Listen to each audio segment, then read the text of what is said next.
Hi, everybody, and welcome to Newsmakers. WLJT TV and Bethel University have teamed up to bring you an iconic coach of college basketball. He's a legend, and according to another legend coach, you're the General, Robert Montgomery Knight. Coach Bobby Knight, welcome to West Tennessee, sir. Thank you. Good to have you here. And of course, you don't remember this. You and I were talking off mic earlier. I met you back in the 80s. You came into Martin, Tennessee at UT Martin, and a good friend of yours, Ray Mears. Talk about your relationship with the legendary coach that many people here in this state still, he's a beloved figure. Well, Coach Mears started recruiting me when I was a sophomore in high school. And I watched his teams play a lot. They played great defense. They had a control of the ball on offense. I always thought that he was an exceptionally good coach. He was at Wittenberg at the time that he was recruiting me, and I got to know him there, and then continued to get to know him a few years later when I got into coaching. Always had a great respect for him. Started Big Orange Country, and as we said earlier, a beloved figure here, a guy that was real innovative about college basketball. Well, he was innovative about a lot of things. I mean, how he entertained people at the half and the things that were important in the game. And he was, I think, the first and most important thing that can be recognized by a coach in basketball is the absolute importance of defense. And Coach Mears had that right from the beginning when he coached in high school in Cleveland and at Wittenberg, and when he was down here coaching. His defense was always an asset and enabled them to win a lot of games. Of course, you're in West Tennessee again to support a good friend of yours, another great friend of yours, athletic director here. I'm my boss, Dale Kelly, a longtime official, and here for a fundraiser with Bethel University. Talk about Dale Kelly and your relationship with him. I know it's been very special. If I didn't think he was a good official, I wouldn't be here. and Dale had one of the things that I think, among many good things that he had, but as important as anything was, he got along with coaches because he refereed the game. And if I were an official, I wouldn't want somebody griping all the time and complaining, as some coaches do. However, on the other side of that coin, there would be some coaches that I'd listen to and Dale was like that.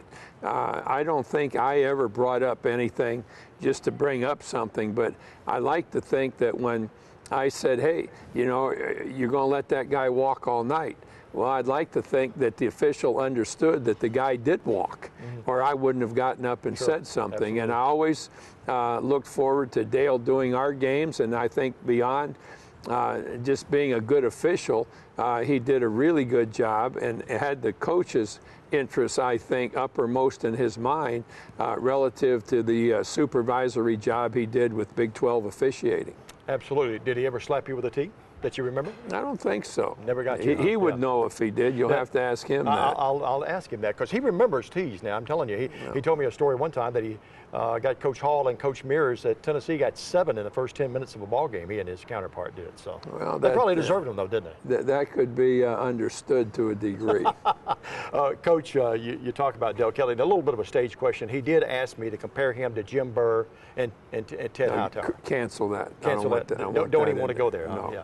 Coach, 1976, undefeated team. That certainly you've had 3 national titles and 11 Big Ten championships. The 76 team, talk about them a little bit, if you would. Well, the thing that was really interesting as I look back on that is this. We had lost just 1 game the previous year, and I probably made the biggest mistake that I ever made in coaching relative to personnel after we had a kid, Scott May, get hurt. And I had what I think to this day, the best pair of defensive guards ever to play college basketball in Buckner and Wilkerson. And the substitution that I made for May caused me on occasion to break up Buckner and Wilkerson. And I wish I would have gone in a direction where I didn't have to break up those two. Wilkerson was a great defensive player. Was a great player, probably the most valuable player I ever coached because of what he could do. Not the best player, but the most valuable, which might even be a more rewarding title to have. And Bobby could guard anybody. And so I broke that guard combination up. And if I had one thing to do over again, it would have had a kid named Abernathy who was a backup forward for us, played an awful lot, and then played on a national championship team the next year. I should have brought him in as a forward. Now this is a year before you're talking about. So now we're in the next year, and the thing that I remember most about it is this. Practice that year started on Saturday. I brought the team in on Friday afternoon. I didn't talk to them very long, but what I told them was this. I said, the only thing that should satisfy you as a team and you as individual players, looking upon what happened last year, the fact that we lost only one game, and I'll take the blame for that, the thing that you guys should be satisfied with this year is simply that nobody beat you. And I said, you're capable of that, and that's the way it should happen. When this year is over with, I don't care what championships we win, the thing this team should have is a 0 under losses. And they got that. Sure. And they're the last team ever to do that. And I think the ability of them to understand that this just wasn't a coach talking, this was something, hey, we can do this. We're capable of doing this. Let's do it. And I think I probably felt more out of that talk and what came out of it that day before practice in 1975 than perhaps anything that I've ever done in coaching. Coach, you obviously had great success with that team and a lot of your teams too, teaching defense and preaching defense. Defense is a mindset, isn't it? Well, defense is more than a mindset. Defense is toughness. Defense is saying, okay, if we hold them to fewer points than we can score, we're going to win. And instead of saying, well, we can outscore this team, those teams get beat a lot. But the teams that I think are those capable of winning, winning big, are those that are hardest to score against. And I wanted that right from the start. And I never hesitated to pester coaches. And it was kind of interesting, the coaches that I talked to, and I'll mention 4 or 5. Pete Newell, Joe Lapchick, Claire B., Everett Dean, my coach Fred Taylor. They were all coaches that I enjoyed really being around, and Henry Iba. And the thing that each one of them talked to me about when I wanted to sit down, when I was starting and asking questions, was you've got to be able to stop their offense. You've got to be tough to score against. If you're an easy team to score against, I don't care what kind of offensive players you have, you're going to lose a lot of games. And this came from all of these people. Sure. And I thank each one of them every time I get to reminiscing about teams that we had. Some great names, some great legendary coaches in college basketball and personalities as well. There's always going to be, no matter how good you are offensively, we all know that there's going to be a game or two where it doesn't go in the hole for some reason, well, especially in a game in an NCAA tournament somewhere. The other part of that, though, is this. If you're good defensively and the other team knows that you're good defensively, then there's a little pressure on them to score. They're going to make some passes that you can pick off. They're going to take some bad shots. They're not going to be as loosey-goosey in a game where they know, hey, you know, if we let this team score 65 points, we can't beat them. And it adds a little pressure, I think, to the offensive performance of the team you're playing against when they know that you're the best defensive team in the league, or in some cases with us, the best defensive team in the country. Absolutely. Don't change subjects a little bit. You're a big Cardinal fan, big baseball fan. Talk about that a little bit. I'm not a big Cardinal fan. I was a big La Russa fan. Okay, all right. I met Tony when he was coaching the White Sox. Eddie Einhorn, who oddly enough, I think really started television for college basketball. I think that he had at one point every major conference in the country under contract, and I think that that's how in a merger with or a sale to ESPN, that ESPN got started in basketball, and so ESPN has been great for college basketball. Eddie Einhorn has been the best individual for college basketball, what he did when he got it all started. Eddie became a part owner of the White Sox when Tony was managing them, and he was always after me, come up and see the White Sox play. I know that you're a big Red fan, but that's when Sparky was coaching the Reds, and Sparky and I were very close. And then Sparky went on to the Tigers, and eventually was retired from coaching. And I'd met Tony when he was with the White Sox through Eddie Einhorn, and then followed his team very closely when he was with the A's, and then when he went with the Cardinals. And I got to know Tony really well and had a tremendous respect for him and his approach to the game, and we became very good friends. And I still root for the Cardinals. I like Mike Matheny. I think he did a great job last year, and yet I've kind of stayed away from it a little bit because it's a different era, and people have different friends. And I had a great time and enjoyed it thoroughly, my relationship through Tony with that organization. Ever go fishing or hunting with him? No, Tony is not a fisherman, and he hates hunters.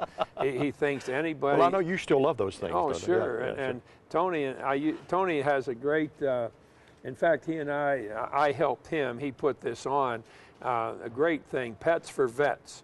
Been a lot of psychological testing done that veterans that have had problems, whatever they might be, in returning to civilian life, do it better with a dog, with a puppy, with a pal. Yeah. And Tony had a big thing in last November, and I helped him with it, and really enjoyed doing it, and thought it was a great thing that we did. Tony has a real concern for people like that, and I would go with him to fundraisers sometimes and work on the idea of the Pets for Vets. And Tony would always introduce me in kind of a caustic way, well, now he owns guns and he shoots birds. He said, I like to listen to birds sing. And he'd go on with this, and then my rebuttal would be, here's what Tony doesn't know. Tony doesn't think that I like dogs. I love dogs because they find birds for me to shoot. I said, why wouldn't I like dogs? So we go back and forth with that thing. But Tony, one of the great strategists that ever was involved in any sport, and I was far the richer for having gotten to know him. Had to love see him go out with the Cardinals on top. Yeah, well, that was a heck of a finish they had, and there are a lot of guys that would have not been able to bring about that finish. Absolutely. Coach, I want to read something. This is back from the mid-'80s when you came to Martin, and this struck me. It was in my file from the press conference that day. You said that the whole thing to me centers around the orchestration of the game, how well we're playing. To me, as a coach, the whole incentive is the beauty you see in a game where you've played well. I really believe if you see that beauty, you're going to win the league and you're going to win championships. I bring this quote up because I think you and I share a common thread. I think a lot of basketball fans do. The game has changed so much. I'm not sure about what's a foul anymore or whatever. Talk about that a little bit about the beauty of the game. There are a lot of referees that aren't sure what a foul is or not, too. Let's keep that in mind. I never was a fan of the three-point shot. I thought it was kind of a cheap way to play the game. There isn't any passing. There's a little bit of screening, but you can switch and take away the shot. So many teams come down and on one pass or maybe off the dribble shoot the three. I lose sight of the cutting and the screening and the manipulation of the defense in order to get good shots. The passing into the postman and where he is, how he balances the post position by getting in the middle of the lane, vertically in the middle rather than down at the bottom where there isn't much he can do. And so I've never been a big fan of the three-point shot. It's just something that I would like basketball to do without. It'll never happen, but that was something that took the things that I like best about the game, kind of put them on the back burner somewhere. Sure. Young athletes out there in high school or college and college aspirations and pro aspirations, those kind of things, what would you tell the youngster these days? Has the message changed from when you coached earlier to this day? What would you tell kids that want to aspire? I think without any reservation, the NBA has done a great disservice to college basketball. College basketball is really the proving ground for the NBA. I've argued for years that the NBA should support a minor league just like professional baseball does. professional baseball does not take a kid that goes to college until after his third year. The NBA might take a kid after his third day at college if they could. I think it's been a real disservice to the college game.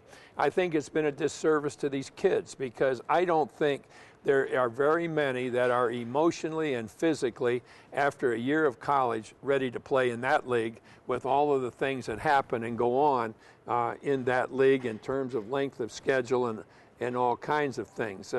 Mike Krzyzewski and I went to David Stern a couple of years ago and talked about it, and he really, I think, was very much in agreement with what we talked about. And one of those things was, I said, David, if I were general manager in your league, I would never take a kid after 1 year of college. He's not physically strong enough to play in this league, and he probably is no way mentally tough enough to play in this league after 1 year in college. And I think that we had him, Mike and I, really attuned to what we were talking about, but the NCAA never followed up on it, never did a thing to work something out with the NBA. And I think it has been a real detriment to college basketball, and I think it's been brought about by the NBA. The guy that Hunter, I think his name was a player association attorney. And after Mike and I had visited with Commissioner Stern, Hunter called me, Coach, I want to talk to you about this right after New Year's. Well, that was 3 New Years ago, and I never heard from the guy, and I think they got rid of him. And it's guys like that that I think have really brought about what I think is an extremely poor relationship between the NBA and college basketball. Yeah, going back to the one and done phrase, and I'm sure as an ESPN analyst, you've been asked this many times and probably everywhere you go, but a good, not to single one guy out, but as great as Anthony Davis was 2 years ago, he's been besieged with injuries this year, didn't even finish the season. I mean, that's a good example of what you're talking about. Well, as great as he was. You're going from playing a maximum of 30 to 35 games to playing, 80-some games plus exhibition games. And that's my point. You know, I would, if I were owner, general manager, or coach in the NBA, I would want kids that were starting out to be 22 or 23 years old. And it would sure be a great thing for college basketball not to see. I was watching Baylor play. Billy Rafter, who's great with the TV, and I were doing the championship game of the NIT, and we were talking about Baylor. If all of the kids that Baylor had, and they were kind of an average team this year, but next year, if all of the kids that Baylor had were going to be there to play next year, they could be a team that everybody would really enjoy watching play, but those kids aren't all going to be there. Well, a good example, too, Louisville this past year. Veterans, probably the difference in why Coach Rick Pitino won it. Well, they had great depth. I saw Louisville play in Nashville against Western Kentucky early in the season, and I made a comment then to some people that I thought Louisville would be the team to beat for the national championship because I think that Pitino is an extremely good coach and involves his teaching in both ends of the floor. And he uses people well. You only start 5 guys.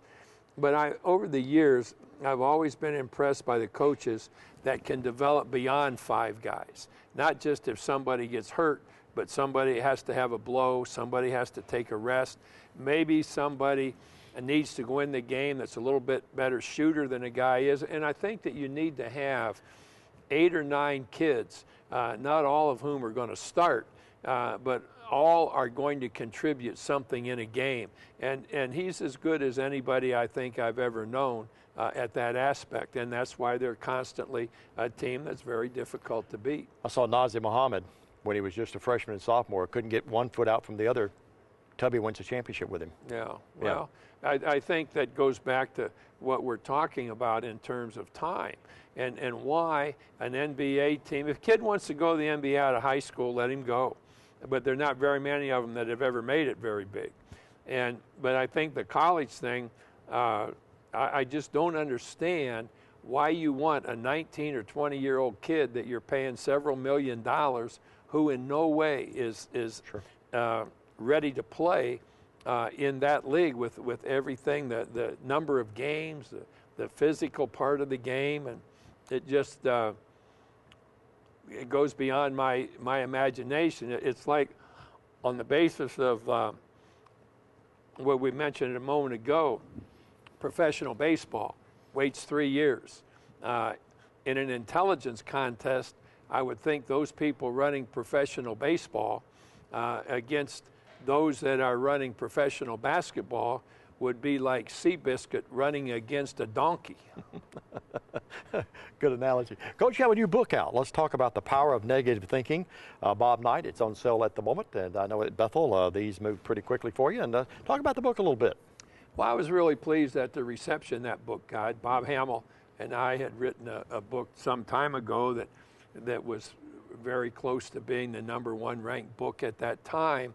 And this one has come fairly close too, both in the Wall Street Journal poll and in the Kindle poll. It's been well received. And something that I always wanted to do was write that book, The Power of Negative Thinking, because I've always felt that negative thinking brings about far better results than positive thinking does. And in that, I mean, the positive thinker rarely says no. The positive thinker always says okay or yes. The negative thinker says no a lot. He also says no, I can't, I'm not going to, I'll call you tomorrow. Give me a call in a few days. And it's like when we played a game, I never wanted to know how we could win. I wanted to know how we could lose. Right. So if we eliminate the reasons why we could lose, there's only one thing left for us to do. But when I talk to groups that, not like tonight we're going to have some fun, but I mean in some kind of an educational talk, I say people that have the ability to say no are far ahead of those people that always say yes in a variety of different ways. And I think the most important thing is that when you say, no, I'll see, let me think about it, call me in a couple of days, you're really giving yourself a chance. Is this something that I want to do? Is this something that's going to be good for me or good for my family? But just to say, to be a good guy, well, that sounds pretty good. Yeah, there's a lot of stuff that you pick up in the Chicago stockyard that sounds pretty good. Coach, again, the power of negative thinking. I was reading, as you can see, Coach, Mr. Kelly is about halfway through your book. Any words of advice for him as he closes out the last few chapters? No. I think that I hope that he enjoys it. We've gotten a really good feedback on it, and the thing that I've enjoyed the most is that people have basically said something like, I never looked at things that way. Sure, yeah. That is really an interesting way to look at things. And so I've gotten more of a kick out of that than I think how good the book has done. Absolutely. Coach, in closing, just a couple of minutes, recap for us. Again, you're at Bethel, a big fundraiser this month. Talk about some of the things that you'll talk to these folks tonight. And of course, after people see this, when they see it, this would be history. But talk about some of the messages you have for colleges and for universities, especially the small colleges right now. I don't pretend to have messages that are going to be have a significant bearing on the development of anything. Something like tonight, try and entertain the people. Sure. and try and hope that the people leave here tonight and say, well, that was an enjoyable hour, right. or I really like to listen to that. And I don't get into something that is a requirement of it is to search the depth of something. That's not quite what my purpose is. Another thought, do you enjoy the ESPN being an analyst? Yeah, the people that I work with are great. I don't know how many broadcasters I've worked with in 3 years, but every one of them has been really good, really well prepared, and very good to work with. And the basketball part of it gives me a chance to watch it and see something. My wife is in the Oklahoma Coaches Hall of Fame as a basketball coach. She won 3 state championships with her team, and we discuss it. She watches it on TV, and I broadcast it, and she tells me what I missed and what I shouldn't have said, and maybe what I should say the next time. And I take great interest in what Karen has to say, because quite simply, she probably knows and understands the game of basketball as well as anybody I've ever known, and that includes Henry Iba and Pete Newell and the guys that I mentioned. Absolutely. Well, I broadcast the games here at Bethel. My wife does the same thing, but I learned a long time ago to listen to her, because 9 times out of 10 she's right. I'm sure Karen is as well. Coach, I can't thank you enough for joining us here on WLJT TV's Newsmakers. You've been a newsmaker, you continue to be, and you've graced us with your presence, and look forward to hearing the presentation tonight. And certainly I know a friendship with Mr. Kelly, and he's done a great job leading us as our Director of Athletics. But thanks so much for coming back to West Tennessee and supporting us. Well, we'll try and have an enjoyable evening for everybody. Thanks, Coach. Coach Bobby Knight has been our special guest here on Newsmakers. By the way, folks, you can check WLJT TV's website at www.wljt.org for previous episodes. For Coach Knight, for Ben and Jasmine and all the gang here, I'm Diamond Dave McCulley from Bethel University, wishing you a big so long, and God bless you.